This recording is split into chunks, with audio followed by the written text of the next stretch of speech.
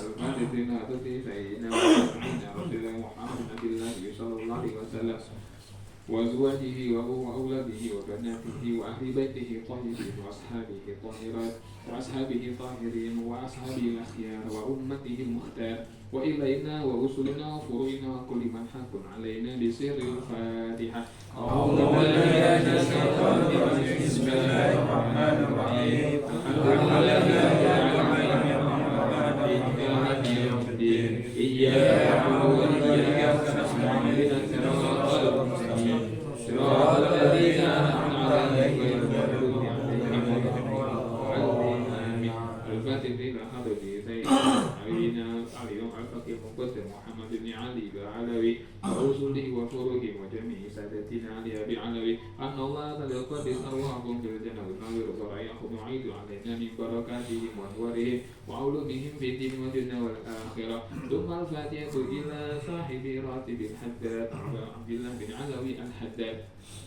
ثم الفاتحة إلى جميع سادتنا الصوفية أن الله قدس أرواحهم في الجنة والنار ويعود علينا من بركاتهم وأسرارهم وأنوارهم ومددهم في الدنيا والآخرة والحسنى بهم في الدنيا والآخرة في خير ولطف والعافية. ثم الفاتحة لوالدينا ووالديكم وأمواتنا وأمواتكم وأموات المسلمين أجمعين أن الله تعالى يغفر لهم ويرحمهم ويعيدهم إلى الجنة ويصلح أمور المسلمين ويكفيهم شر المؤذين. يتقبل الله منا ومنكم ويرزقنا وإياكم حسن الخاتمة عند الموت في خير وقت وعافية. وإلى حضرة نبينا وشفيعنا رسول الله محمد عبد الله صلى الله عليه وسلم الفاتحة. أعوذ بالله من الشيطان الرجيم. بسم الله الرحمن الرحيم. الحمد لله رب العالمين الرحمن الرحيم مالك يوم الدين. إياك نعبد وإياك نستعين اهدنا الصراط المستقيم صراط الذين أنعمت عليهم غير المغضوب عليهم ولا الضالين. صلى الله عليه وسلم صلى الله عليه وسلم الحمد لله معبود اللهم صل وسلم وبارك على سيدنا محمد وعلى آله وصحبه أجمعين. بسم الله الرحمن الرحيم. الحمد لله رب العالمين حتى يوافي نعمه ويكافئ مزيدا. يا ربنا لك الحمد ولك الشكر كما ينبغي لجلال وجهك الكريم وعظيم سلطانك. سبحانك لا نحصي ثناء عليك كما أثنيت على نفسك. فلك الحمد حتى ترضى ولك الحمد إذا رضيت ولك الحمد بعد الرضا. اللهم صل وسلم وبارك على سيدنا محمد وعلى آل سيدنا محمد عدد الأوراق والأشجار. وصل وسلم وبارك على سيدنا محمد وعلى آل سيدنا محمد عدد الحصات والأحجار. اللهم إنا نستعبدك ونقتديك أدياننا وأنفسنا وأبداننا وأموالنا وأهلنا وكل شيء أعطيتنا. اللهم اجعلنا وإياهم في جنبك وآلك وعيادك وجوارك من كل شيطان مريض جبار عنيد وذي عين من شر كل ذي شر ومن شر كل ذي بغي ومن شر كل ذي بغي ومن شر كل ذي حسد ومن شر كل ذي حسد إنك على كل شيء قدير. اللهم حفظنا بالتقوى والاستقامة وإذا من موجبات الندامة في الحال والمال إنك أنت السميع الدعاء. اللهم إنا نسألك بها في الفاتحة المعظمة وسمع المثاني المكرمة أن تفتح لنا بكل خير وأن تتفضل علينا بكل خير وأن تجعلنا يا مولانا من أهل الخير وأن تعاملنا يا ربنا معاملتك لأهل الخير وأن تحفظنا بأدياننا وأنفسنا وديننا وأولادنا وأصحابنا وأحبابنا وجماعتنا كلهم من كل محنة وبؤس وضيق. إنك ولي كل خير ومتفضل بكل خير يا معطي كل خير يا أرحم الراحمين. اللهم إنا نسألك رضاك والجنة ونعوذ بك من سخطك والنار. اللهم إنا نسألك موتا حسن الخاتمة وجزاء آخر كلامنا طيبة. لا إله إلا الله محمد Muhammadur Rasulullah sallallahu alaihi wasallam. Allahumma anta rabbu kulli syai' wa khaliqu kulli syai' qadirun ala kulli syai' wa latifun bi kulli syai' wa bina ya latifu bi kulli syai' wa fadna wa sallimna ya hafizu ya salamu bi kulli syai' wa yassir lana wa sakhir lana kulla syai' ya man bi yadihi malakutu kulli syai' ya rabb kulli syai' ighfir lana kulla syai' wa'ti lana kulla syai' wamhu 'anna kulla syai' wamhu 'anna kulla syai' wamhu 'anna kulla syai' wa'fu 'anna kulla syai' innaka 'afuwun li kulli syai' wa sallallahu bi jamalika 'ala sayyidina Muhammadin bi 'adadi kulli syai' wa 'ala alihi wa sahbihi ajma'in wa akhir da'wana alhamdulillahi rabbil alamin. Al-Fatihah.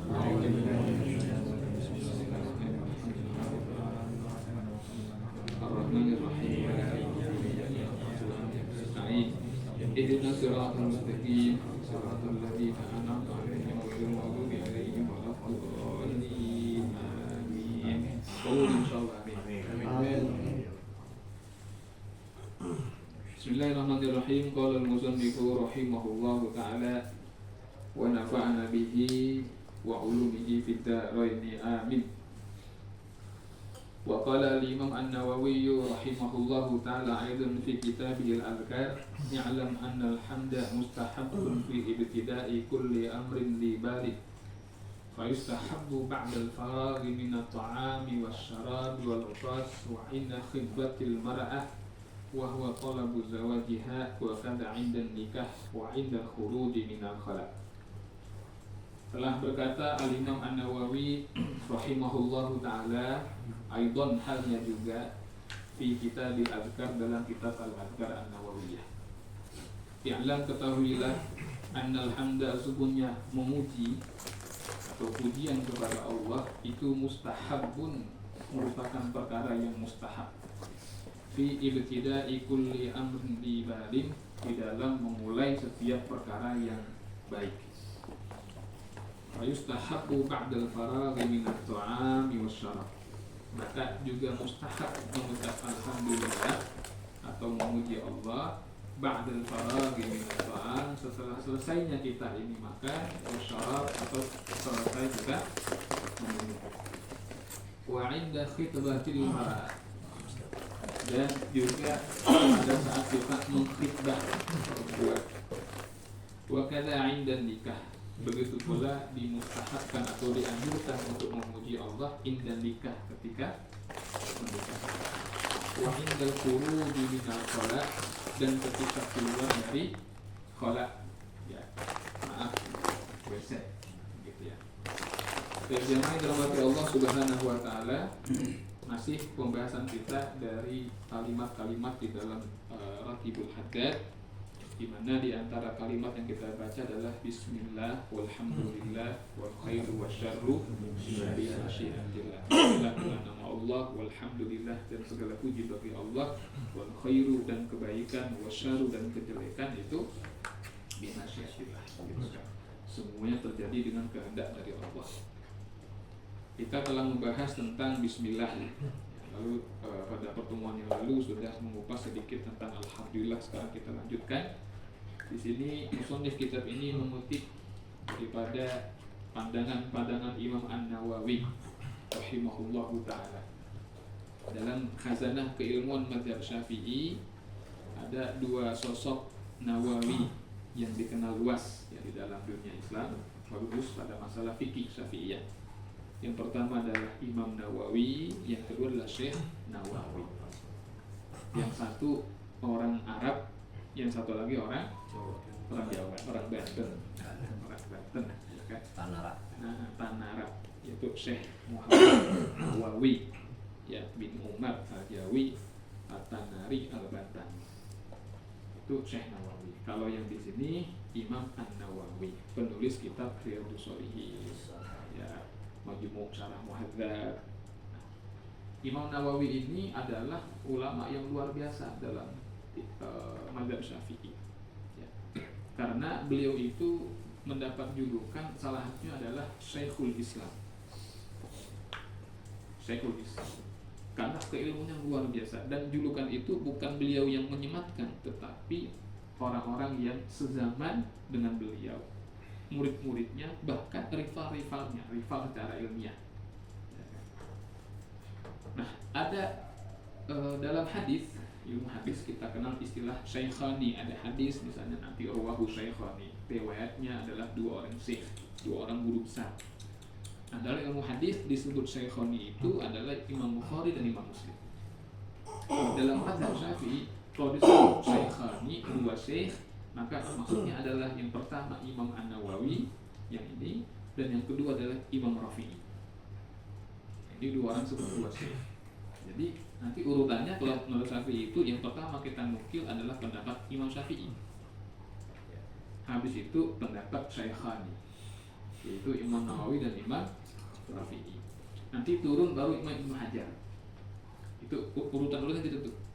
Jadi kalau nanti kita ngambil pendapat, jangan diadu pendapat antara Imam Ibnu Hajar misalnya atau Imam Asy-Syarqawi misalnya dengan Imam Nawawi, pasti kalah, pasti yang unggul Imam Nawawi. Ini yang disebut pendapat yang lebih muktamad, yang lebih dipegang, karena keilmuannya luar biasa. Jadi kalau ada satu masalah ulama lain selain Imam Syafi'i begitu ya, berpandangan A, tetapi Imam Nawawi sama Imam Rafi'i berpandangan B, maka yang muktamad pendapat kedua imam ini. Namun jika Imam Nawawi sama Imam Rafi'i berbeda pendapat, maka yang unggul adalah Imam Nawawi, karena tingkat kewaliannya lebih tinggi daripada Imam Rafi'i. Karomahnya lebih tinggi. Ya kan? Karomah itu kan identik dengan kesolehan seseorang, kedekatan dengan Allah Subhanahu wa Ta'ala. Semakin dia dekat dengan Allah, semakin tinggi makamnya. Nah, kedua imam ini ya sama-sama punya karomah, ketika mereka menulis kitab di malam hari, walaupun tanpa pelita, itu masih bisa menulis, bercahaya. Dan itu baik Imam Nawawi maupun Imam Rafi'i. Perbedaannya, kata para ulama yang menyaksikan peristiwa itu apa? Kalau Imam Nawawi yang bercahaya itu adalah telunjuknya, yang bercahaya. Kalau Imam Rafi'i yang bercahaya adalah penanya. Di pena itu kan eksternal, di luar, ya kan, faktor eksternal gitu kan. Jadi nur yang Allah berikan kepada Imam Nawawi itu terintegrasi dengan diri beliau pada jarinya, sedangkan Imam Rafi'i pada penanya. Maka kata para ulama ini menunjukkan bahwa makamnya Imam Nawawi itu lebih tinggi. Sampai-sampai kata sementara ulama apa, seandainya Imam Nawawi ini ingin membentuk madhab sendiri, maksudnya berlepas diri dari madhab Imam Syafi'i, itu sudah boleh, karena kedalaman ilmunya luar biasa. Tapi lihat bagaimana pujian Imam Nawawi kepada Imam Al-Ghazali ketika mengomentari Ihya Ulumuddin, kitab yang dihujat oleh teman-teman kita sebelah itu. Iya kan? Apa kata Imam Nawawi? Seandainya, kata beliau, seandainya, na'udzubillah, itu kata beliau betul, seandainya na'udzubillah, semua kitab-kitab itu hilang, bahkan Al-Quran itu hilang, dan yang tersisa di muka bumi ini hanyalah kitab Ihya, maka itu sudah lebih dari cukup, kata beliau. Itu pujian beliau, pujian seseorang sekali berimam Nawawi terhadap Ihya. Nah, di dalam kitab Al-Qaidar, Imam An-Nawawi berkomentar, ketahuilah bahwasanya memuji Allah itu hukumnya mustahab. Mustahab itu sangat disukai. Di mana fi ibtida'i kulli amrin jibarin, setiap kali kita memulai perkara-perkara yang baik, memuji Allah. Jadi bismillah dan alhamdulillah itu seperti dua sisi mata uang yang tidak bisa terpisah. Nanti teknisnya, ya kata para ulama adalah ada yang menyerikatkan kalimat itu sekaligus, ya kan? Bismillah walhamdulillah, gitu kan? Ada yang mengikatkan di awal dan di akhir. Jadi yang satu ini membuka, yang satu lagi menutup. Ya kan? Itulah kenapa di dalam sholat guru-guru kita mengajarkan, walaupun kita nggak bicara rukun, gitu kan? Rukunnya kan niat selesai dalam hati, ya kan? Dalam hati itu niat. Tapi sebelum kita berniat di dalam hati itu kan ada rangkaian-rangkaian yang dianjurkan. Tatkala kita berdiri menghadap kiblat, sebelum kita usolli itu Bismillahirrahmanirrahim, baru usolli talafuz melafazkan, karena sholat termasuk zibali, ya, termasuk perbuatan yang baik. Jadi begitu kita menghadap kiblat Bismillahirrahmanirrahim, usolli fardhu isya gitu kan, baru Allah. Nah rukun itu tuh habis sholat assalamualaikum ke kanan, assalamualaikum kiri, terus alhamdulillah gitu kan. Nah gitu guru kita ngajarin begitu, baru istighfar setelah itu. Tapi sebelum kita istighfar kita alhamdulillah. Sehingga sholat itu yubda, diawali dia dengan bismillah dan ditutup dengan alhamdulillah. Itu perkara yang disukai, ya kan, zikir. Begitu pula ba'dal faraghi minat ta'ami wasyarab, ya kan, setelah kita makan, setelah kita minum, itu dianjurkan mengucap bismillah, alhamdulillah. Setelah kita makan diatakan alhamdulillahilladzi at'amana wa saqana wa ja'alana minal muslimin. Alhamdulillahilladzi saqana bihadza, ya kan. Segala puji bagi Allah yang telah memberikan kami minum dengan ini. Bihadzal laban gitu kan, bihadzal qahwa, bihadzal syai, ya kan. Atau bihadzal udah cukup. Ya, segala puji bagi Allah yang telah memberikan kami makan dan minum. Dalam sebuah hadis Nabi menyebut at-ta'im asyakir bimanzilatis shaimi sabir. Orang yang makan atau enggak puasa tapi dia bersyukur kepada Allah itu mendapatkan manzilah, kedudukan yang semisal dengan orang yang berpuasa tapi bersabar. Ya, orang puasa sabar, jadi ada dua orang masuk surga. Yang pertama ahli puasa, yang satu jarang puasa, gitu kan? Iya. Yang ahli puasanya sabar tapi gitu kan? Iya. Sementara yang enggak puasa ini orangnya penuh syukur kepada Allah. Maksudnya sunnah ya, kalau yang wajib nggak boleh ditinggal. Habis makan kita ucap alhamdulillah. Wa indah khitbatil mar'ah, dan ketika kita mengkhitbah, khitbah itu artinya melamar, gitu kan, melamar perempuan, ucapkan pujian kepada Allah. Sesungguhnya Nabi ketika berinteraksi dalam praktek-praktek khitbah itu yang namanya tahmid itu nggak pernah dilupakan. Cuma nanti begini, ada bentuk sigot, bentuk pujian yang Nabi senantiasa letakkan ketika bicara masalah lamar-melamar atau pernikahan. Pujiannya berupa innal hamdalillah nahmaduhu wa nasta'inuhu wa nastaghfiruh wa na'udzu billahi min syururi anfusina wa min sayyiati a'malina. Muqaddimah ketika kita berkhutbah mengucapkan innal hamdalillah itu asli. Kalau kita bicara sejarahnya itu ketika khutbah dan khutbah itu lama. Kalau Bapak perhatikan ulama-ulama kita itu kalau khutbah Jumat itu nggak pakai innal hamdalillah, kecuali teman kita yang sebelah tadi itu. Nah, biasanya begitu tuh. Kalau yang sebelah ini udah kecil itu innal hamdalillah terus sampai ujung kan mayah dihillah, terus hadisnya apa? Perlu bid'atin dolar. Begitu ya kan. Iya, dia begitu tuh. Kecil itu. Tapi kalau yang model-model amaliyah Syafi'iyah itu kalau khutbah, mau khutbah Jumat, mau khutbah Idul Fitri, mau sholat gerhana, itu pasti alhamdulillah. Begitu pernikahan atau khutbah baru innal hamdalillah. Secara arti nggak ada masalah sebetulnya. Kita kan bicara teknis aslinya gitu kan. Secara arti gak ada masalah. Mau khutbah Jumat pakai innal hamdalillah pun gak ada masalah. Cuman di sini kan dikatakan bahwa disunahkan, dianjurkan memuji Allah ketika melamar. Termasuk indah nikah, ketika ada pernikahan. Nah, bagaimana pujiannya? Yang dicontohkan guru-guru kita itu adalah innal hamdalillah wa indal khuruji minal khala. Dan juga dianjurkan untuk memuji Allah ketika kita keluar dari kamar mandi. Ya kan? Tapi ada tambahan sebelumnya, yaitu ghufranaka. Kalau kamar mandi boleh, kalau mau membaca langsung alhamdulillahilladzi adhaba 'anil adha wa afani. Segala puji bagi Allah yang telah menghilangkan dariku segala penyakit, wa afani, dan memberikan kepadaku keafiatan. Boleh. Tapi Nabi sebelum memuji Allah beliau ucap ghufranaka. Yang artinya apa? Aku mohon ampunan darimu ya Allah. Ghufranaka. Pertanyaannya, kenapa Nabi minta ampun kepada Allah keluar dari kamar mandi? Karena salah satu keutamaannya Rasulullah SAW itu apa? la yafutuhu dzikr. Nabi itu nggak pernah lepas zikir kepada Allah, nggak pernah lepas zikir. Tidak dengan lisannya, tidak pula dengan hati. Tapi begitu beliau ke kamar mandi, maka terhalangi tulisannya dari bergerak.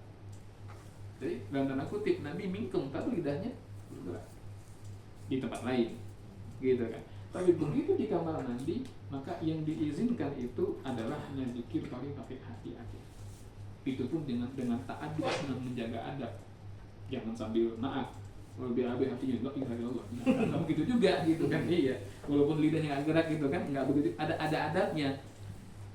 Ada adabnya di kamar mandi itu, ya kan. Walaupun yang penting kan kita enggak gerak Ustaz. Iya, tapi ada adab di situ. Bagi buang hajat enggak usah tahlilan dalam hatinya. Lalu bagaimana zikirnya ketika di kamar mandi itu? Di antara bentuk zikir itu adalah seseorang mengingat dan memikirkan nikmat Allah kepada dirinya. Begitu kita buang hajat, kita mikir di sini nih, di hati kita, di akal, di otak kita pikir bahwa banyak orang yang nggak bisa buang hajat. Allah masih kasih kita kesempatan buang hajat, ya. Nah, itu masuk bab zikir tuh. Tapi kan pada akhirnya tetap terhalang lisan kita dari bergerak. Nggak dosa dengan tidak menggerakkan lisan, justru kalau tergerak malah berdosa. Tetapi bagi Nabi SAW yang lisannya selalu rotop, selalu basah dengan kalimat zikir, ketika lisannya tercegah dari mengucapkan zikir itu, beliau merasa itu kelalaian. Ya, saking apa? Saking ihtiyatnya Rasul, saking hati-hatinya Rasul, ya, saking hati-hatinya. Walaupun itu tidak dosa, ya kan? Nggak dosa seperti itu. Saya pernah katakan bahwa tidak ada satu nabi pun yang melakukan perbuatan dosa, nggak ada. Karena di antara keutamaan para nabi itu adalah maksum, dijaga dari perbuatan dosa. Termasuk Nabi Adam, nggak boleh kita Nabi Adam berdosa dulunya gara-gara melanggar. Pelanggaran adalah sebuah kesalahan, tetapi tidak semua kesalahan itu dosa. Ya, pelanggaran iya, tapi nggak semuanya dosa. Apalagi Nabi Adam salah, iya berbuat kesalahan, tapi bukan dosa. Pun demikian, meskipun para nabi tidak memiliki dosa, tidak berbuat dosa, tapi mereka beristighfar kepada Allah. Karena ada hal-hal yang bagi mereka dipandang sebagai dalam tanda kutip dosa. Pandangan mereka ya, nah, ini kekurangan. Padahal secara hukum itu bukan dosa. Termasuk apa? Ketika lisannya berhenti dari menyebut Allah. Maka begitu keluar kamar mandi, Nabi menyebut ghufrana. Aku minta ampunanmu ya Allah. Kalau kita kan enggak, bosan di kamar mandi, di luar aja enggak inget gitu kan, ya Allah, apalagi di dalam gitu. Iya. Udah gitu nggak usah berdosa lagi. Waduh, ya, alhamdulillah. Ya tapi ya pelan-pelan ya, pelan-pelan kita menuju ke arah orang-orang yang ahli zikir kepada Allah, zahir dan batin. Amin ya rabbal alamin. Baik. Wa qala al-musannifu rahimahullahu ta'ala wa yustahabu 'inda husuli ni'matin wa indifa'i makruhin. Dan kata Imam Nawawi juga dianjurkan seseorang itu memuji Allah ketika apa? Ketika dia berhasil mendapatkan satu nikmat. Dapat nikmat diucap alhamdulillah. Ya. Cair alhamdulillah. Cair Pak Irwan ada dua Pak Irwan gitu. Yang satu orang alim, yang satu orang alim banget. Nah, Masya Allah. Apalagi yang sebelahnya nih. Iya. Masya Allah. Ini yang kita harapkan tiap hari, tiap waktu. Ya Allah, berikanlah kami rahmat gitu. Pakai Erlangga ini nama raja gitu ya. Masya Allah. Baik, jadi begitu kita mendapat nikmat, kita memuji Allah. Apa itu nikmat? Nikmat itu kata para ulama adalah kullu syai'in, segala sesuatu ya kan, yang diberikan oleh Allah Subhanahu wa taala kepada hamba-Nya, itu nikmat.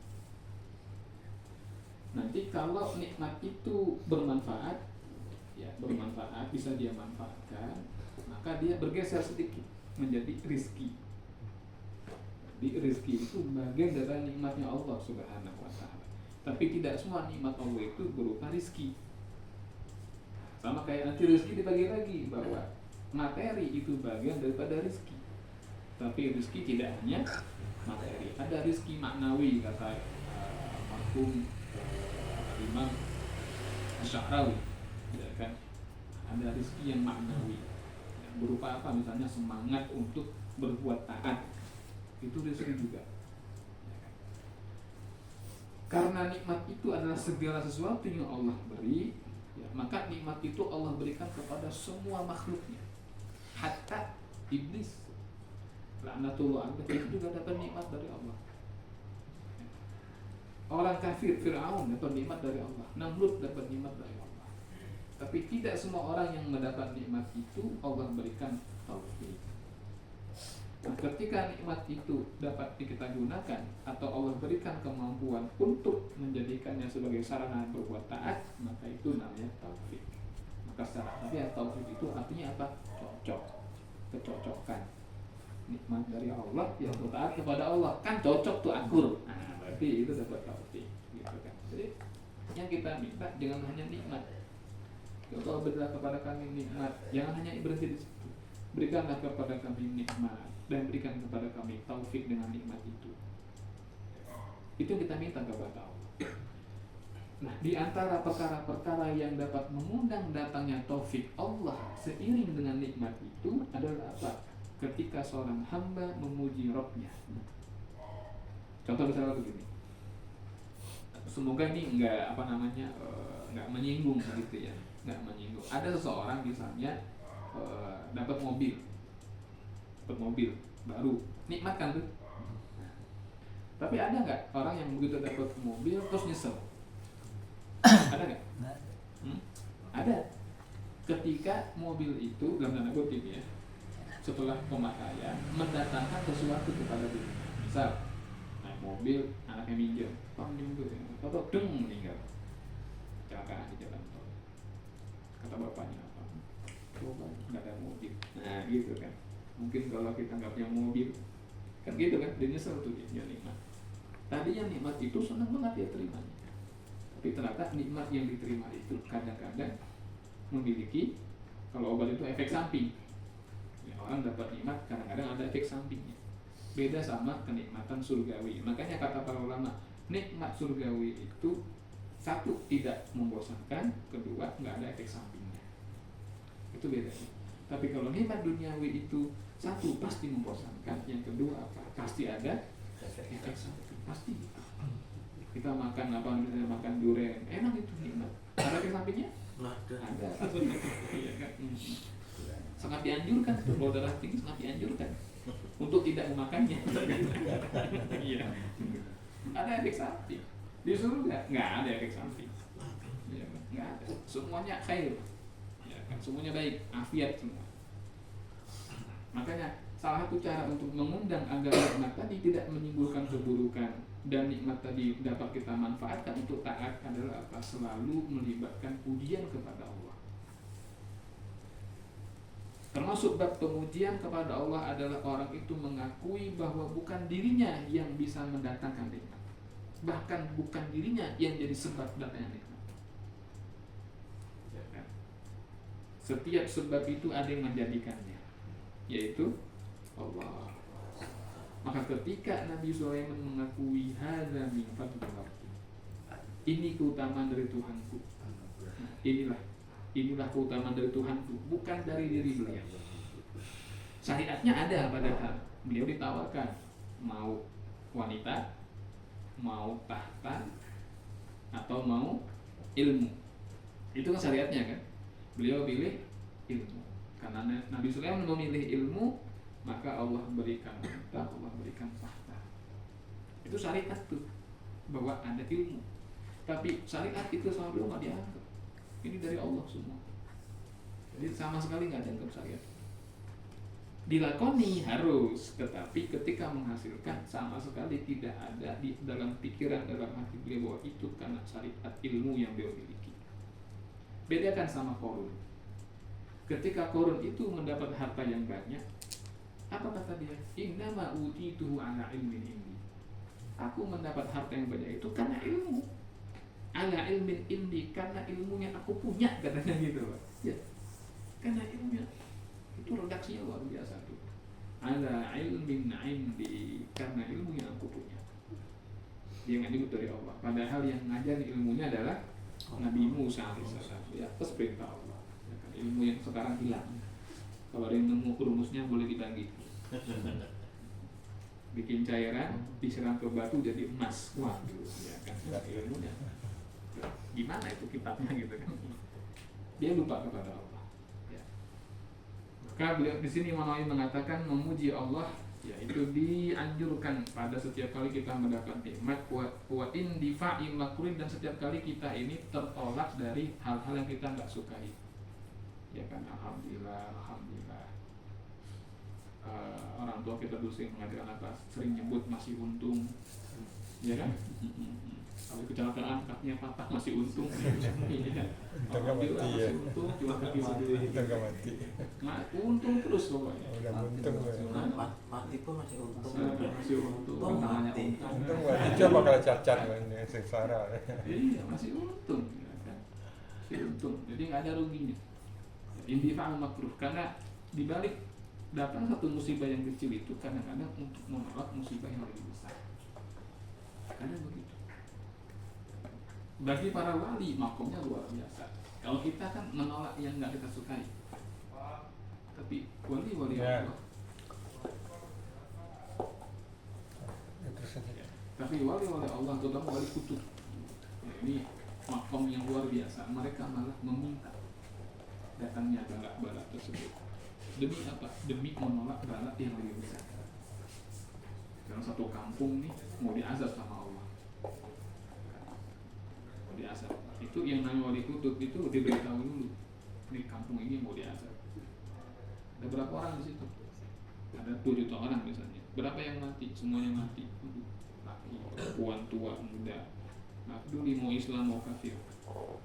Maka wali kutub itu kalau ya Allah ibarat dia kepada saya pada. Yang penting itu jangan. Itu kayak gitu. Mereka minta. Nah, di antara yang dikenal dan diakui para ulama, termasuk yang paling lama memegang pangkat kutub, itu adalah Imam Al-Haddad, 40 tahun. Ada yang cuma 3 hari nggak kuat, balanya berat gitu kan. Anda harus nanggung gitu kan. Apa rahmah?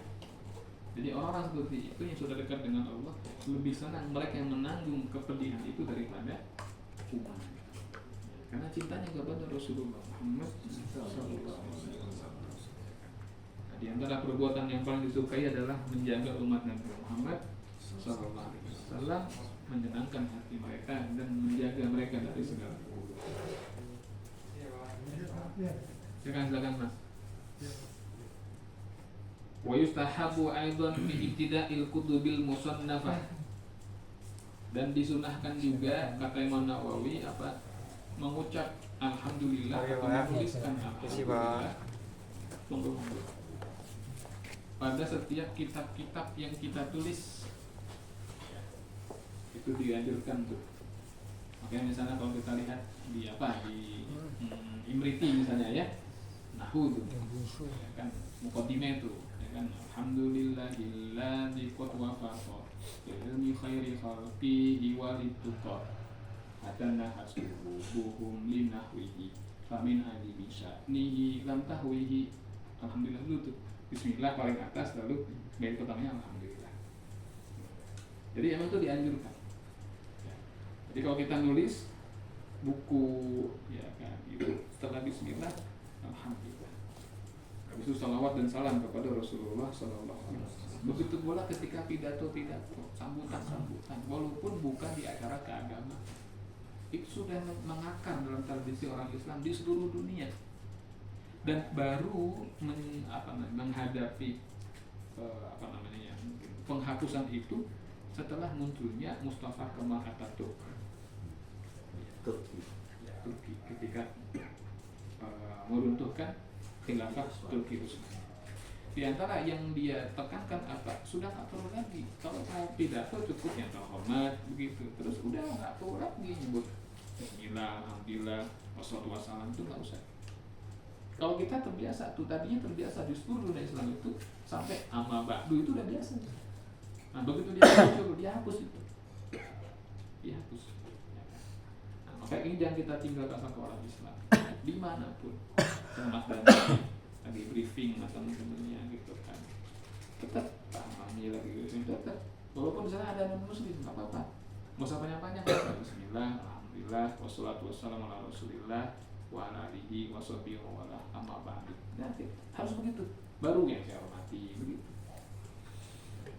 Karena memang begitulah tradisi kita, ya, kaum muslimin.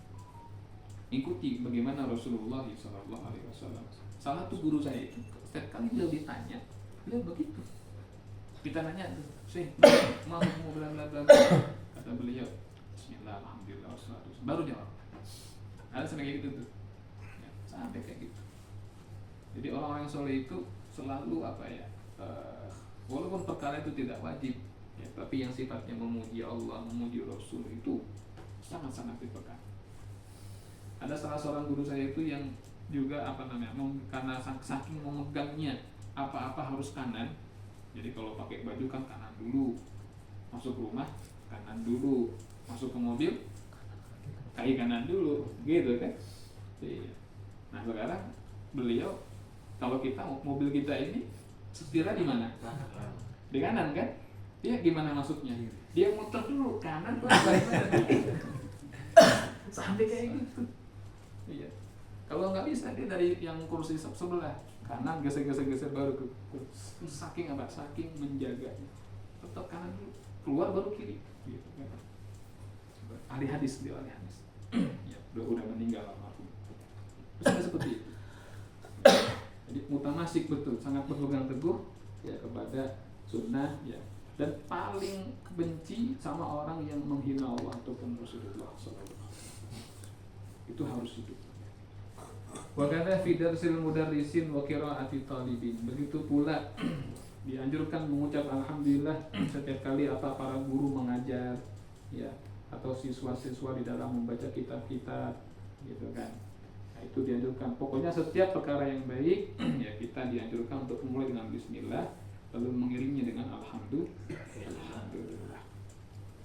Wa ruwiya fi haditsin an Rasulillah sallallahu alaihi wasallam at-ta'anni minallah wal 'ajlatu minasyaitan. Wa ma syai'un aktsar ma'adzir minallah wa ma syai'un ahab ilallah minal hamdi.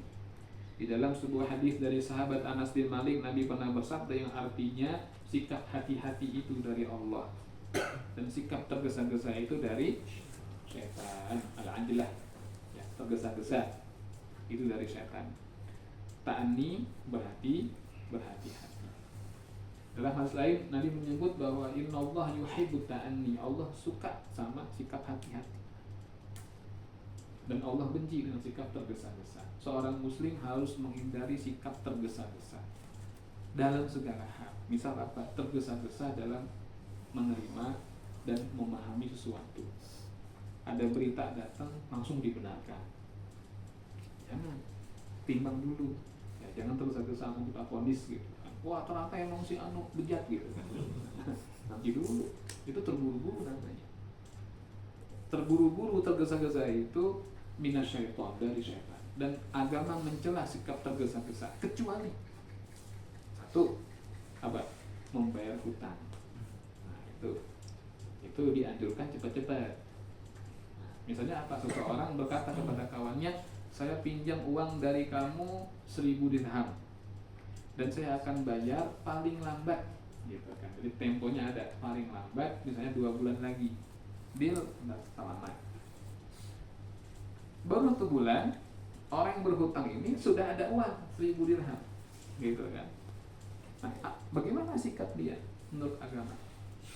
Kan apakah dia bayarkan atau kan bulan depan begitu kan. Sudah 2 bulan, ini sebulan lagi gitu kan. Yang dianjurkan oleh agama adalah Pak, menghubungi orang yang tadi meminjamkan dia. Sampaikan, saya sudah punya uang sekarang 1.000 dirham gitu kan.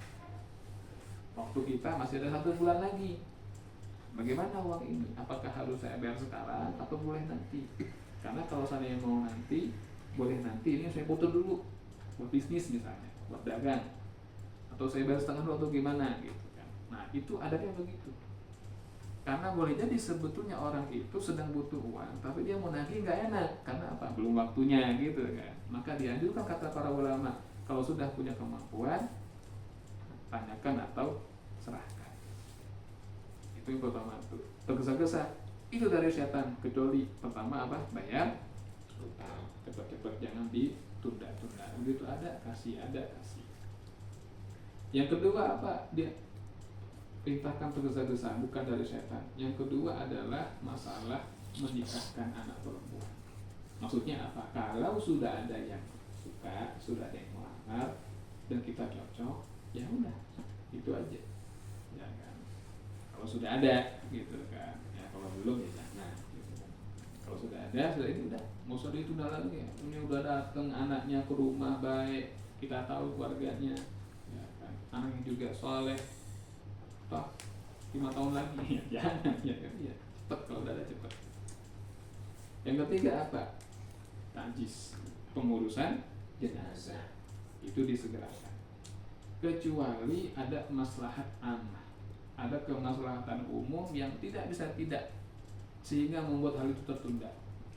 Dan inilah yang berlaku misalnya kepada Rasulullah Muhammad beliau wafat di hari Senin, dikuburkannya di hari Rabu karena masih belum cocok tuh siapa yang menjadi khalifah gitu kan. Nah, terus gitu jadi ketunda. Nah kalau di kampung kita misalnya bapaknya meninggalnya malam, ya kan malam meninggal, terus baru dikuburnya misalnya besok sore gitu kan. Kenapa? Masih ada anak pertama yang belum datang, ya, kayak gitu boleh tuh ya, jangan kita paksa-paksa yang saibul musibah untuk buru-buru ya. Kalau misalnya yang tunggu biarin ya, biar dia datang.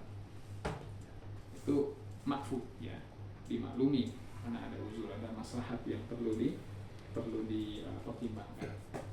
Baik, ini sudah 3 paragraf kita baca untuk pembahasan ini. Barangkali ada yang mau tanyakan atau ditambahkan oleh Bapak, saya persilakan. Apa nih Ustaz? Harusnya buat Ustaz yang gede nih gelasnya, Pak Adi. Bagian tadi ini masih ada kan? Gelas gede ini. Ya. Ustaz punya Dua apa nih? ukuran. Oh yang itu lagi. Udah kita udah. Iya. Rasa apa tuh tanyain? Saya yang pernah ada. Ya, monggo Pak. Assalamualaikum. Waalaikumsalam. Tadi mengenai yang meninggal dunia. Pak Agus. Terus kalau Masih ada air belakang itu, satu kalau anak kurang keluarga yang jauh, Ada yang minta, ada yang sehingga Hah? menunggu ada yang boleh dikatakan sampai sore Ya itu. turun aja takutnya Ada ntar nggak enak minta kan. istilahnya batas waktu, limitnya sampai berapa hari gitu, misalnya. Maksimal. Itu gimana? Pertanyaan baik. Jadi kalau ditanyakan batas waktu dalam artian fikih agama itu nggak ada keterangan spesifik tentang misalnya ya maksimal 3 hari ya enggak. Namun yang perlu diperhatikan adalah begini, ketika seseorang itu ruhnya dicabut oleh Allah, jantungnya berhenti berdetak, maka detik itu bakteri-bakteri yang ada di tubuh kita termasuk yang di dalam organ dalam itu sudah mulai beroperasi. Ada proses decay yang sudah, proses pembusukan yang sudah berjalan, yang nanti tergantung kondisi ya, tapi biasanya ya, kalau kita bisa ini jenazah orang sehat, terus cuaca juga nggak lembab gitu, pokoknya bagus semua lah. Nah itu ya 2 hari masih lumayan aman. Tapi kalau kondisi tertentu, misalnya mohon maaf ada penyakit dalam yang dia miliki, ada darah yang ini ada, itu lebih cepat pembusukan. Sehingga dalam waktu 24 jam itu sudah mulai itu, ya, sudah mulai ada di usus itu sudah mulai membengkak ke usus. Biasanya 3 hari udah kelihatan ya. Nah, gitu. Kecuali diawetkan, ya kan. Pengawet atau diletakkan di lemari atau kotak penyimpanan jenazah, ya kan, didinginkan temperaturnya. Jadi kayak gitu-gitu, kalau didinginkan ya mau ditunggu 3 minggu pun biasanya masih aman, nggak ada pembusukan. Makanya sebetulnya kalau dari fikih sih nggak ada maksimal berapa kalau udah nggak ada apa-apa cepat selesaikan, diurus kubur gitu kan. Karena kalau dia orang baik, dia udah nggak sabar menerima balasan kebaikan. Tapi kalau dia orang yang celaka, supaya cepat lepas dari pundak kita beban itu, cepat kita serahkan. Tapi kalau masih ada tadi masih nunggu anaknya ini itu, maka tunggu dulu, nggak apa-apa. Berarti normatifnya kita ambil katakanlah ya maksimal mungkin sehari gitu loh. Ya, kan, seandainya hari kedua belum datang juga atau macet, ya kita telepon lagi minta ridhonya supaya dia bisa dilakukan kuburan. Saya kira itu. Ya. Pengalaman dari teman kita yang bekerja di kapal laut itu bisa sampai 4 bulan. Tapi itu jarang, ada yang langsung dibuang aja kemarinnya gitu kan kalau gitu. Kalau dia emang orang penting atau ini gitu kan, baru diawetin gitu. Kalau bok ikan yang besar itu masih es gitu. 4 bulan baru tuh sampai ke darat baru dikasih ke keluarga. Ada yang kayak gitu. Allah. Tadi kalau mendengar apa menunggu biar nggak membusuk gitu kan, artinya ada suatu siap pengawet gitu. Itu hukumnya gimana Ustaz? Ada bahan pengawet lah sehingga tidak membusuk lama gitu. Formalin, Bang. Kasih formalin supaya tidak busuk. Hukumnya bagaimana? Fikih itu gini, Pak. Yang bagus ya. Kaidahnya begini, al-ahkamu taduru ala khamsah. Hukum itu berputar di 5 bentuk aja. Ya, wajib, haram, sunnah, mubah, makruh. Hukum tersini aja. Wujudul hukmi biwujudil illah. Baru ada hukum kalau ada ilat, ada faktor yang mengharuskan. Ketika faktor itu tidak ada, maka tidak ada hukum. Contoh misalnya, kalau Bapak bertanya, bagaimana hukumnya kita mengawetkan jenazah? Itu jangan dijawab dulu. Kita harus ada soal yang lain. Apa urgensinya kok diberikan bahan pengawet? Misal, ya nggak ada urgensinya, ya haram. Nggak ada ilat di situ. Ngapain diawetkan? Kalau nggak ada urgensinya. Tapi kalau misalnya apa? Ya karena ini kan kami masih perlu autopsi, terus ada ini, ada itu, tes DNA, bla bla bla bla, cocokkan dengan keluarga ini misalnya. Wah, pasti panjang nih. Maka disuntikin tuh misalnya. Supaya pembusukannya terhambat gitu.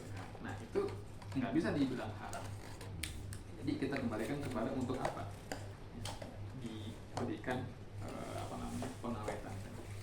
Itu hukum tuh begitu. Makanya kadang-kadang satu kondisi berhukum tetap A, kondisi yang sama dihukumi B. Kenapa? Karena ada perbedaan situasi misalnya, perbedaan kebutuhan. Contoh, hukum aslinya mengotak-atik mayat itu haram. Nabi melarang itu. Itulah kenapa proses autopsi itu belum lama di dunia Islam dihalalkan. Terus sampai tahun ke 50-60 itu masih banyak negara Islam yang mengharamkan autopsi. Kenapa? Karena Nabi melarang memecah belah mayat, memotong-motong mayat. Itu masih banyak negara Islam masih mengharamkan. Tapi belakangan kemudian dihalalkan, gitu kan. Makanya diantara yang dikatakan oleh almarhum Profesor Mahmud Shaltut, ya kan dari Mesir, dia mengatakan bahwa yang namanya keterampilan medis, terutama organ dalam di dunia Islam itu mengalami perlambatan yang luar biasa. Karena apa? Kebaikan aturan kita ini haram, jadinya terhambat gitu kan. Sementara orang baru eksperimen terus gitu kan. Ya, tadi salah satunya. Karena masih ada khilafiyah masalahnya, ada ilatnya, ada keperluannya. Jadi kembali pada pokok pertanyaan, ketika tidak ada urgensi jangan. Karena itu aslinya adalah tradisi orang-orang Papua untuk mengawetkan jenazah. Karena dalam pandangan mereka jenazah-jenazah yang diawetkan itu melambangkan keabadian dan kejayaan yang langgeng. Ya, kan? Dalam Islam jenazah harus dikubur. Kalau diawetkan ya lama pembusukannya. Tapi ada nggak jenazah yang awet dalam Islam? Banyak. Jenazahnya Nabi, jenazahnya para wali, jenazah kiai-kiai yang soleh, orang soleh, ahli Quran yang soleh, para guru agama yang soleh. Ada yang belum lama tuh yang di mana tuh? Yang pusat kampung tuh ngajar-ngajar anak-anak. meninggal udah 25 tahun tapi masih utuh, masya Allah. Habis.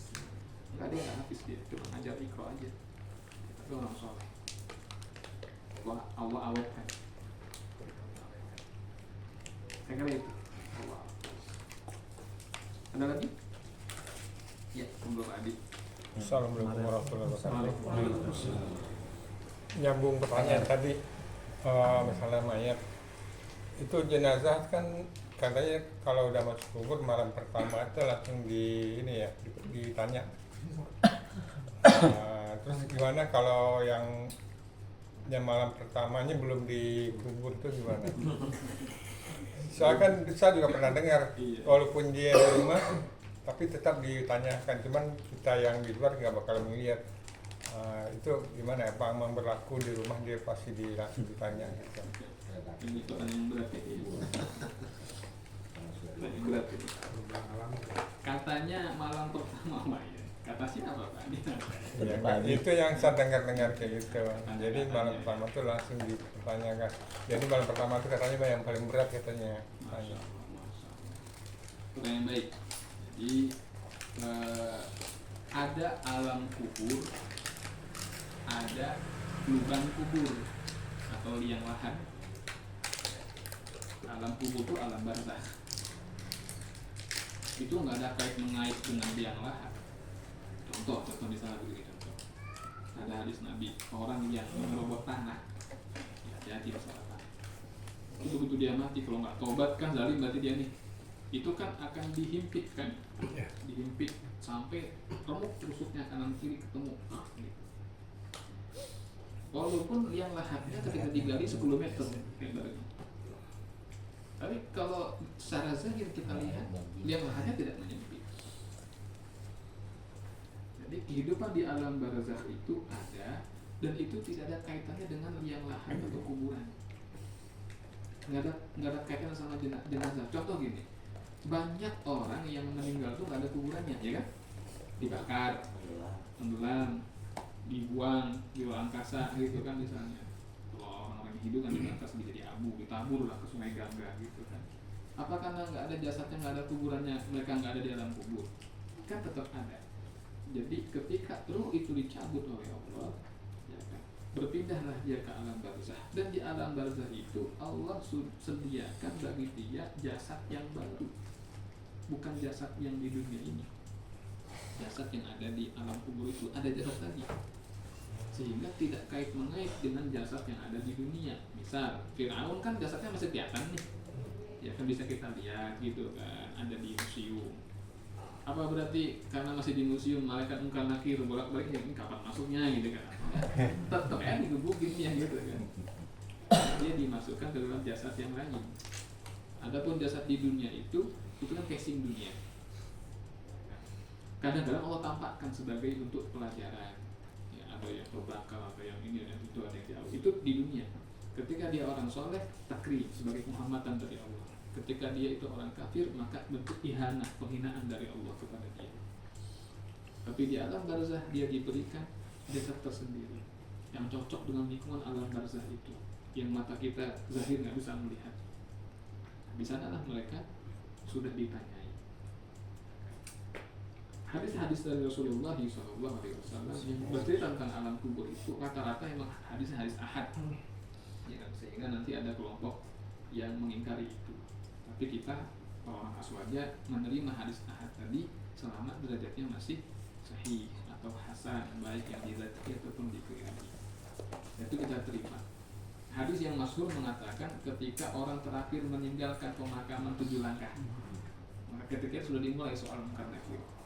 Itu kalau dikubur kan, kalau nggak dikubur masa nggak dimulai ya tetap aja gitu. Tetap dimulai. Ilmunya begitu Pak. Apakah ada yang, jadi setiap orang kan ditanyai, dan setiap orang mau dia kafir, mau dia muslim akan menjawab atau bisa menjawab. Itu fatwa dari Imam Ibnu Hajar dalam kitabnya Fatawi Ibnu Hajar mengatakan orang kafir bisa menjawab, jawabannya salah gitu. Iya, jawabannya salah. Jadi setiap orang itu diberikan kesempatan untuk menjawab, tetapi jawabannya salah. Setiap salah dipukul, salah dipukul, salah dipukul. Nah, ada yang menarik. Dalam ilmu nahwu itu ada salah seorang tokoh ya Ustaz ya, namanya Imam Sibawayh, ingat kan ya? Nah, itu kan ilmu nahwu. Imam Sibawayh itu guru besar ilmu nahwu lah, profesor ilmu nahwu beliau. Nah, di antara karomahnya Imam Sibawayh itu apa? Begitu ditanya oleh malaikat mungkar nakir, iya, man rabbuka gitu kan? Iya, siapa Tuhan kamu? Beliau nanya balik, man itu sebagai apa kedudukannya gitu kan dalam tata bahasa gitu. Iya. Mereka nggak usah jawab gitu kan? Iya. Karena nggak usah jawab akhirnya ya udahlah gitu kan, tetap ditanya tapi kan ya. Tapi kan karena dibalikin, nah, kayak gitu ada itu ya, karomah itu ada.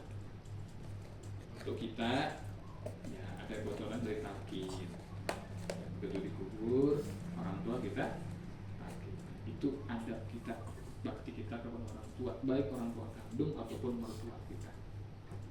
Saya ingat waktu itu diundang sama Ustaz Irwan ya ke rumah beliau, itu ramai sekali. Itu dalam rangka haul juga kalau nggak salah ya, haul sekaligus maulid kalau nggak salah ya. Nah, itu luar biasa tempat beliau. Ternyata itu mertua kan ya? Nah, mertua bukan ibu kandungnya. Nah, biasa diberikan Ustaz Oh, bisa. hari Selasa. Masa 40 hari. 40 hari. Innalillahi wa inna ilaihi raji'un. Iya. Itu adat kita ya kan sama orang tua. Doakan terus ya, ditakdirkan, ditakdirkan. Itu luar biasa. Nggak usah kita yang bukan siapa-siapa. Dalam sebuah hadis itu disebutkan bahwa sahabat Jabir bin Abdullah diajak oleh Rasul berkunjung kepada sahabat Sa'ad yang waktu itu sedang sakit keras lalu meninggal. Begitu dikubur, Nabi setelah selesai tanah diuruk, Nabi kita nggak langsung pulang. Kata beliau, faqa'ada Rasulullah sallallahu alaihi wasallam faqa'adna ma'ahu. Nabi kita jongkok, terus kami ikut jongkok di kuburan Nabi. Fasabbaha tawilan, Nabi kita bertasbih lama. Wakaf barak tawilan, Nabi kita takbir lama. Kami ikuti lama, selesai terus pulang. Setelah pulang kata para sahabat, ya Rasulullah, malaka tusabbih fatukabir. Fasabbahna wa kabarna ma'ak. Wahai Rasulullah, kenapa tadi Anda bertasbih, bertakbir dan macam-macam? Kami jadi ikut-ikut begitu. Kata Nabi, inna sahibakum, ini teman kamu ini yang sekarang dikubur ini yuftanu, sedang diuji oleh Allah. Ya. Maka bacaan kita tadi kita mendoakan. Di sahabat Nabi itu diuji dengan pertanyaan munkar dan nakir. Apalagi kita yang bukan sahabat Nabi, wali bukan kita, wali murid ini. Iya, nggak mau ditalkinkan, kasihan. Sama kayak azan, mengazankan kuburan. Mungkin 2 atau 3 kali ada yang nanya, Ustaz apa betul katanya kalau kita mengazankan di kuburan itu katanya itu tidak sunnah, bid'ah gitu kan? Kayak gitu tuh. Sholat gitu. Kan azan itu panggilan sholat, tidak untuk selain sholat. Dia bilang, itu udah salah itu ngomong azan cuma buat sholat itu. Azan itu banyak fungsinya. Lagi ada badai topan suruh azan gitu kan, ada orang kesurupan suruh azan, ada orang lahir suruh azan kan gitu. Jadi bukan cuma buat sholat, azan itu banyak. Jadi dia baru ngomong buat sholat udah salah. Sahabat Khalid bin Walid itu ketika diperintahkan untuk memerangi orang-orang murtad, apa kata beliau? Azan. Kalau azan kita dijawab, itu saudara kita. Kalau mereka nggak ada azan balik, kita perangi. Azan berperang juga. Ada angin puting beliung, azan di situ. Berhenti anginnya. Itu Imam Nawawi dalam Al-Azkar katakan demikian. Nah, masalah azan di kuburan itu Imam Ibnu Hajar rahimahullah taala mengatakan memang itu tidak disunahkan. Atau gitu, la yustahab, tidak disunahkan. Tapi kata tidak disunahkan itu bukan berarti dilarang, gitu kan? Karena tidak disunahkan itu berarti barangkali mubah, kan boleh, barangkali makruh, kan gitu kan? Yang jelas nggak mungkin haram, karena kalau haram pasti mamnu, pasti begitu kalimatnya. Maka antara dua mengazankan di kuburan itu yaitu antara dia mubah atau makruh. Karena kalimatnya tidak disunahkan. Namun demikian di ujungnya itu Imam Ibnu Hajar mengatakan kalau jenazah itu ketika diturunkan ke liang lahat lalu kita adamkan, kata beliau apa? La'allahu khuffifa. Mudah-mudahan dia diringankan dari ujian di kubur. Jadi ada faedah yaitu takhfif, meringankan jenazah yang itu. Maka Imam Asy-Syarqawi mengatakan itu sunnah menurut beliau. Ya, Imam Ibnu Hajar mengatakan tidak disunahkan, tetapi kalau dikerjakan itu dapat meringankan dia dari ujian di alam. Itu Pak ya. Jadi kembali pada pokok pertanyaan, walaupun jenazahnya dimuseumkan seperti Ferdinand Marcos misalnya gitu kan, dimuseumkan gitu kan, tetap di alam barzah dia punya urusan. Aja Turki ya takut ya. Ya, Allah. Enggak terus. Tapi doanya sebagai takdirnya Allahumma hawwin alaina. Sama baca Al-Mulk tiap hari baca jangan lepas kalau terserah mau pagi mau terserah ya, sesempatnya. Yang penting dalam satu hari enggak baca. Dan itu menjadi sahid kita nanti ya. Jadi pelita penjaga dari adab kubur itu surah Al-Mulk. Wallah. Ada lagi? Masuk teh, kira perlu masuk teh. Maksudnya jangan sekarang, ntar nutup. Langsung puhung. Ulang, jangan dulu, yang lain dulu. Ya langsung closing. Ustaz, berkaitan dengan bacaan pujian kepada Allah, kita meyakini bahwa pujian itu untuk apa? Jadi dari kita itu sebagai bentuk ridho atas apa yang diberikan oleh Allah kepada kita. Tapi kalau kita misalnya berkata alhamdulillah itu biasanya pas kita dapat nikmat. Jarang ada orang misalnya dapat nikmat itu bilang syukur dari Allah.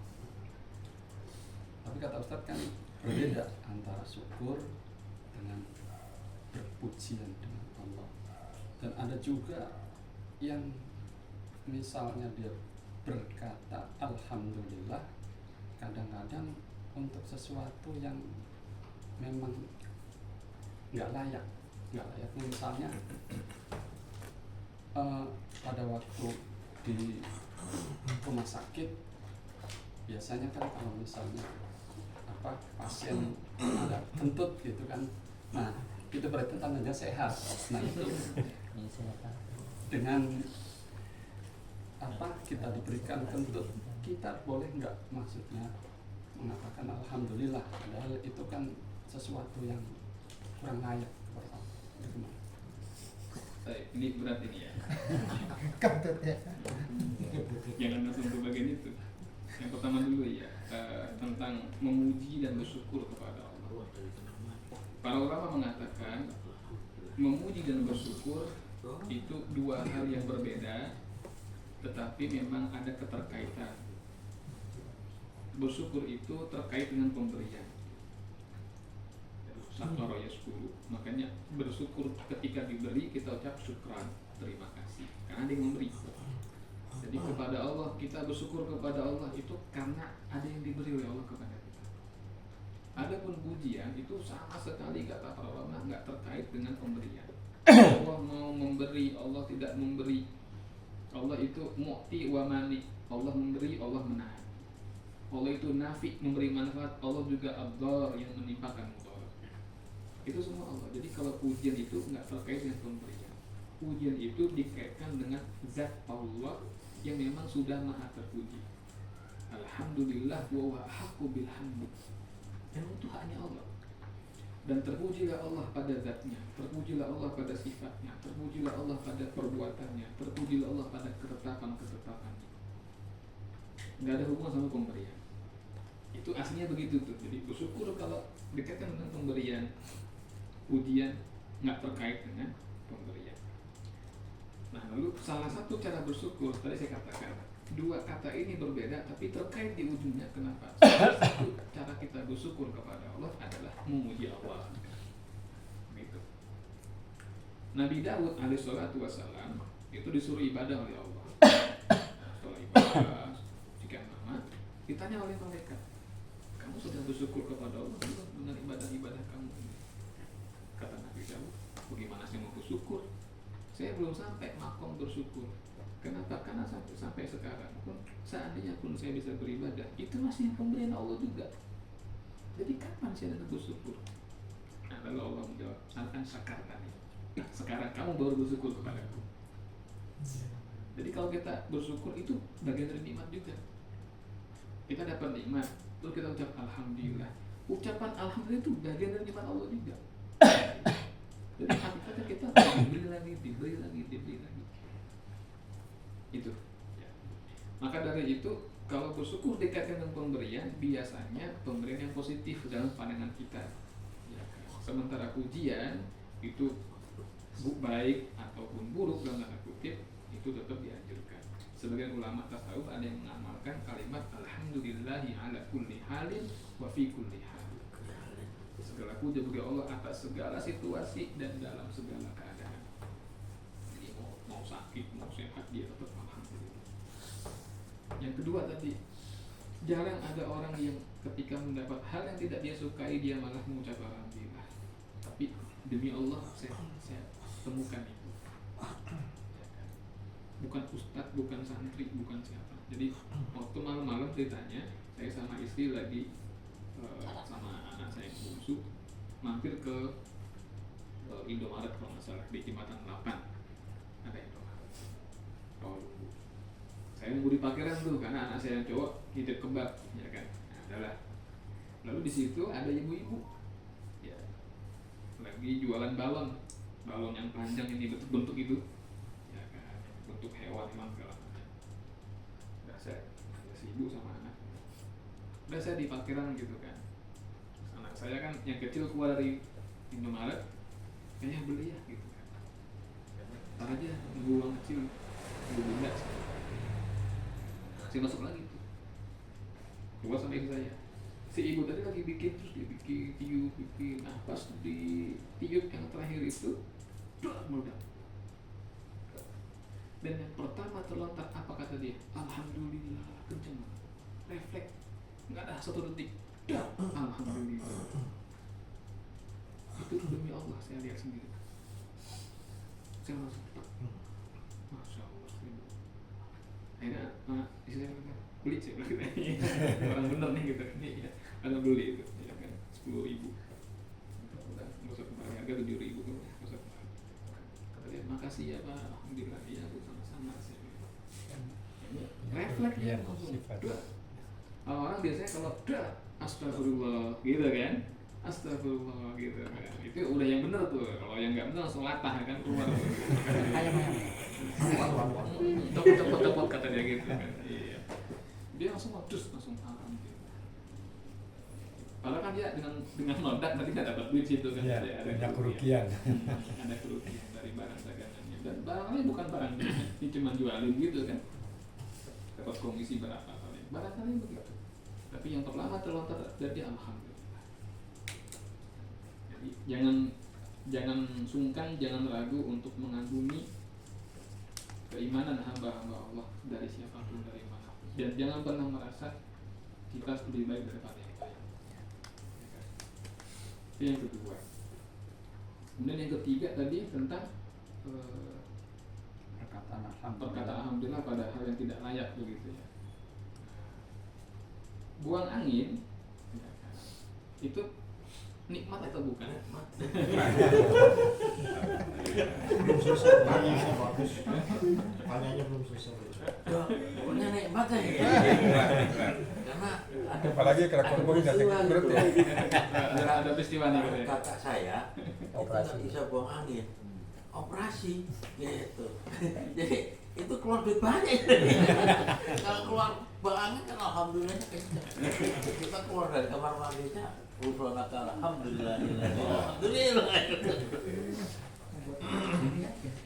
Jadi buang angin itu bagian dari nikmat. Jadi mekanisme Allah ciptakan pada tubuh kita seperti bersendawa, bersin, ya kan, buang angin, buang hajat kecil atau besar, itu semua nikmat dari Allah. Itu nikmat dari Allah. Jadi ketika seorang buang angin, ya dia layak mengucap baik kaitan sama operasi ataupun dalam keadaan normal. Ya kan? Jadi Jadi alhamdulillah masih bisa buang angin, bersin. Nah, Jantung kita ini tidak pernah berhenti berdetak kecuali saat bersin. Jadi begitu kita bersin, itu mati. Jadi begitu kita khasim bersin dan masih hidup, alhamdulillah. Karena nggak khasim terus stop gitu kan. Karena itulah saat dimana jantung kita berhenti bergerak, itu ketika bersin. Jadi kalau masih hidup maka alhamdulillah, kenikmatan dari Allah. Tidak perbuatan yang kotor, ya dalam tanda kutip ya. Saya kira itu. di talafuzin misalnya kita ada anak, ada itu gimana Ustaz? Kan Ya, ambilnya pelan-pelannya. Belum mati. Dalam hati aja. kita ngajarin Dalam anak-anak hati aja, gitu kan. Ya, dalam hati aja gitu kan. Takutnya nggak ikhlas gitu kan. Kita kata bini sebelum alhamdulillah, ampun deh. Ya kira-kira yang nemu kemalangan. rezeki. Iya, silakan.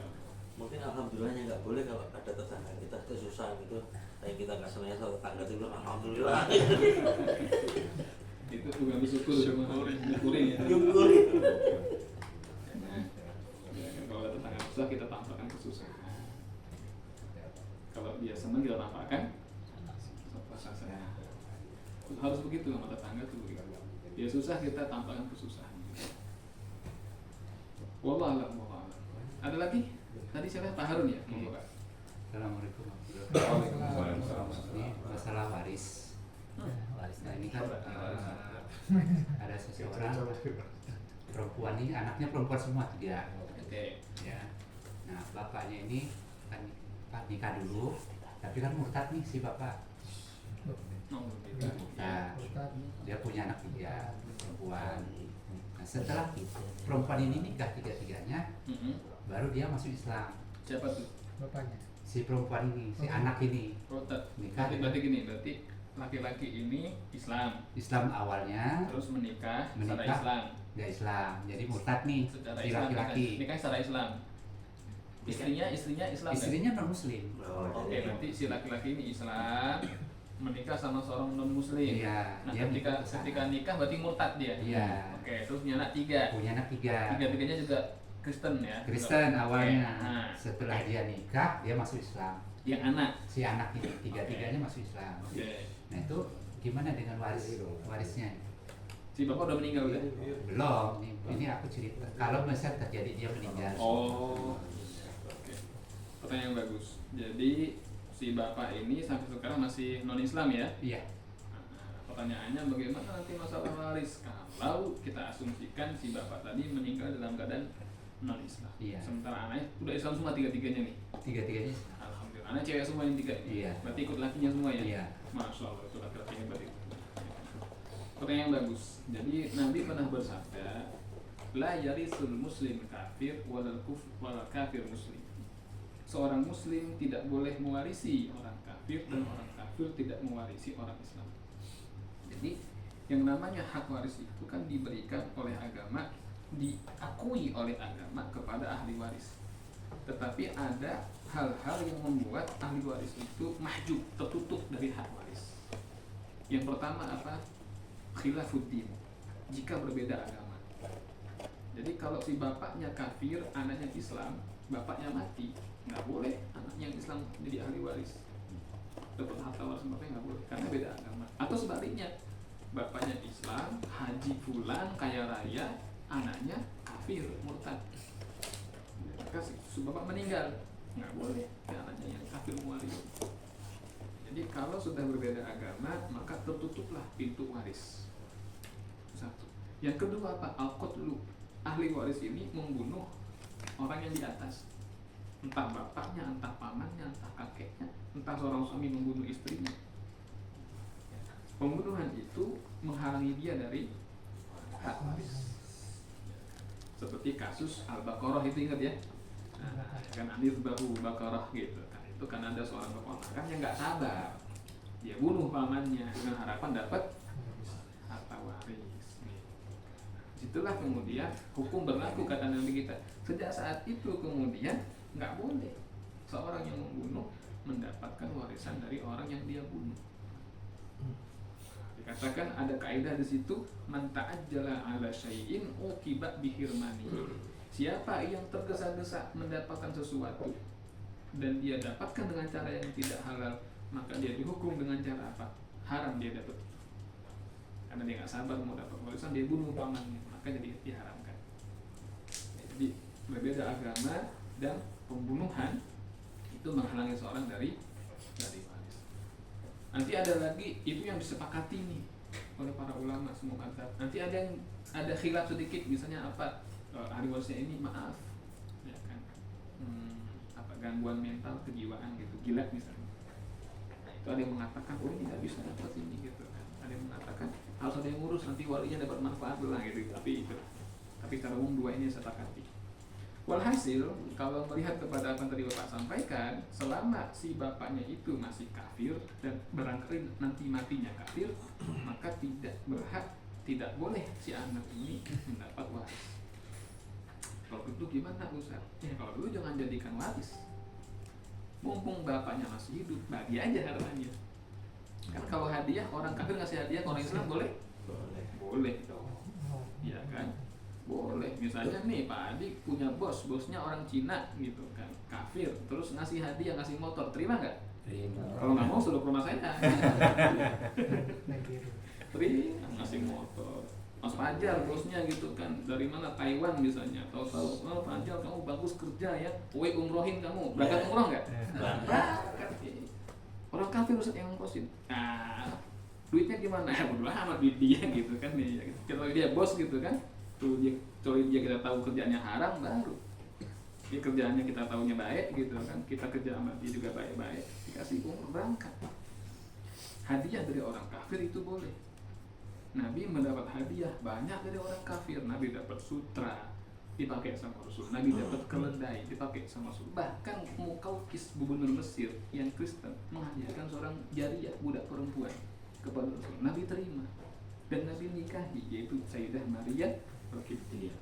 Walaupun jadi Islam gitu kan, tapi kan diterima hadiah. Nah, jadi ketika bapaknya masih hidup ini, anaknya 3, ya kan, udah bagi aja hartanya, boleh.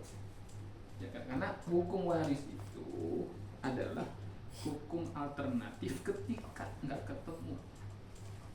Jadi dia kayak exit door aja sebetulnya. Misalnya ada seorang bapak punya anak laki-laki 2, perempuan 2, masih hidup bapaknya nih. Kalau pakai hukum Islam, maka kaidahnya apa? Lidzakari mislu hadzil unthayain. Laki-laki dapat 2 kali lipat bagian perempuan. Tapi yang anak laki-laki ini gitu kan, bapak nih gitu kan, saya sakit nggak peduli gitu kan.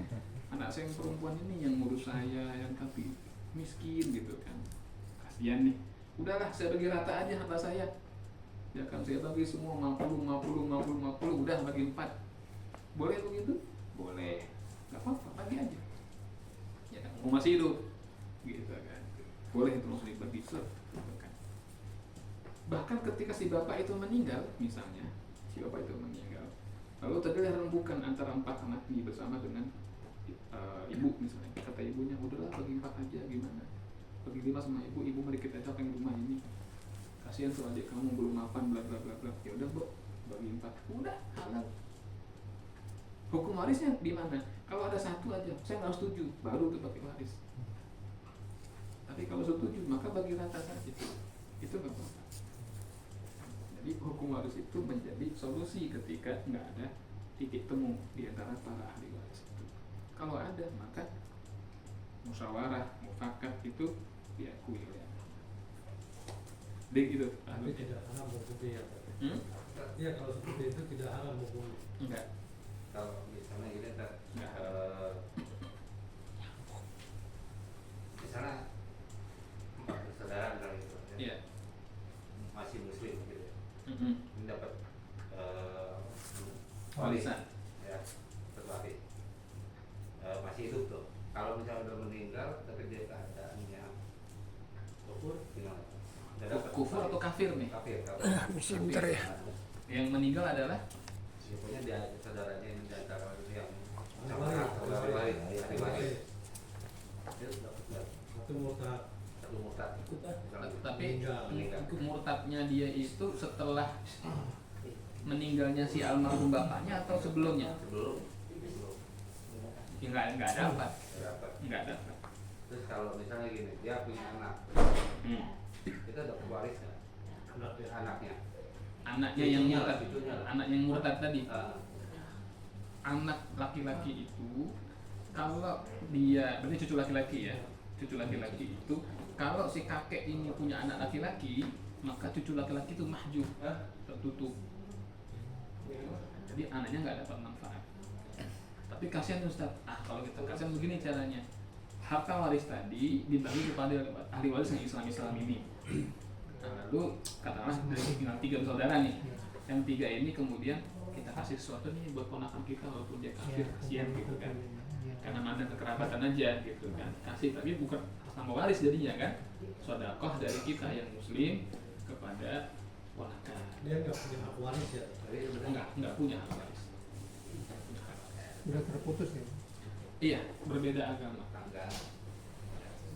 Kecuali mazhab hutan kayu. Islam liberal itu kan di hutan kayu itu. Dia bikin buku namanya Fikih Pluralitas atau Fikih Lintas Agama. Di situ dia mengatakan apa? Mau muslim mau kafir saling mewarisi, gitu. Nikah antar agama boleh, saling mewarisi beda agama juga boleh. Itu pendapat orang meneh ya, Islam liberal. Kan enggak begitu. Kalau kasihan bantu aja, enggak apa-apa. Ya kan siapa tahu jadi Islam anaknya itu kan, mana tahu. Kita nggak tahu. Pokoknya kalau udah beda agama, udah mati, selesai udah. Selesai. Nggak bisa diapa-apain lagi. Kalau masih hidup, bapaknya masih hidup, kafir, doain yang banyak. Ya Allah kasih hidayah. Begitu udah mati, udah nggak bisa. Allah maghfirlah, udah nggak bisa. Beda jurusan. Servernya lain. Udah nggak bisa. Bahkan ziarah juga, apa yang diziarahin? Ngapain soalnya gitu kamu? Pakai salib gitu kan? Apa yang diziarahin kalau gitu? Saya kira itu. Ya. Wallah a'lam bishawab. Terkait itu tadi pemberian dari orang non muslim, kalau misalnya ada seseorang non muslim yang memang kaya, terus dia itu pengen ngasih sesuatu pada waktu Idul Kurban, itu dia ngasih untuk masjid. Nah itu boleh nggak sapi misalnya buat 7 orang yang di masjid misalnya, padahal orang yang dikasih ya istilahnya korban kan harus dari penghasilan sendiri. Baik. Yang baik, jadi kita pisahkan ya. Jadi ada 2 hal yang mesti kita pahami ya. Yang pertama adalah bolehkah seseorang itu beribadah, berkurban, tetapi dari hasil orang lain? Boleh. Maksudnya zakat haji, tapi yang bayarnya bosnya. Boleh. Kurban, ya haji itu kan wajib. Kurban kan tidak wajib. Jadi masa kembali ya, gitu kan. Yang wajib aja kalau kita dibayarin itu boleh. Gitu. Apalagi yang tidak wajib ya kan? Jadi ini hadiah dana dari yang bersangkutan, dia hadiahkan kepada orang Islam, lalu oleh orang Islam itu dikurbankan, itu boleh, hukumnya boleh.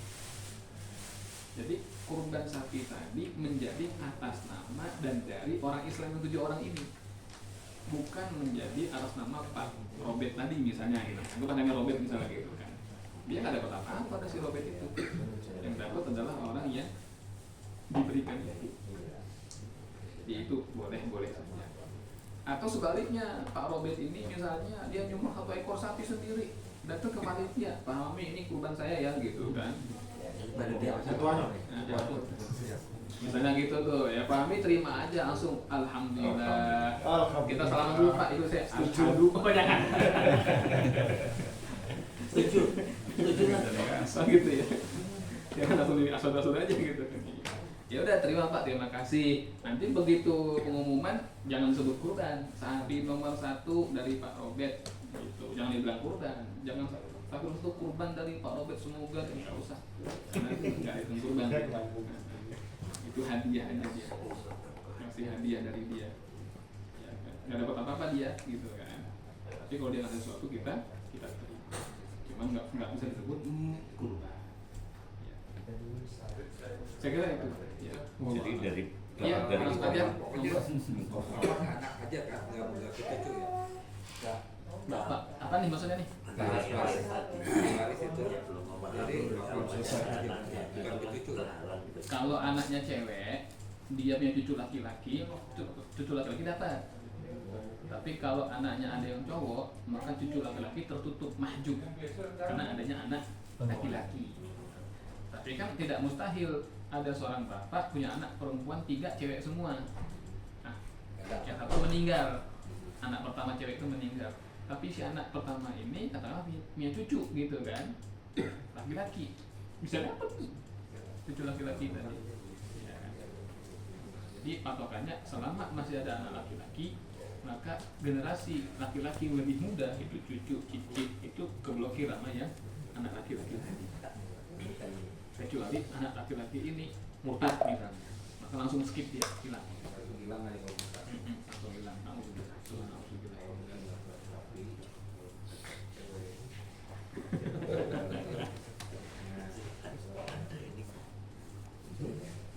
Saya kira itu, wallah.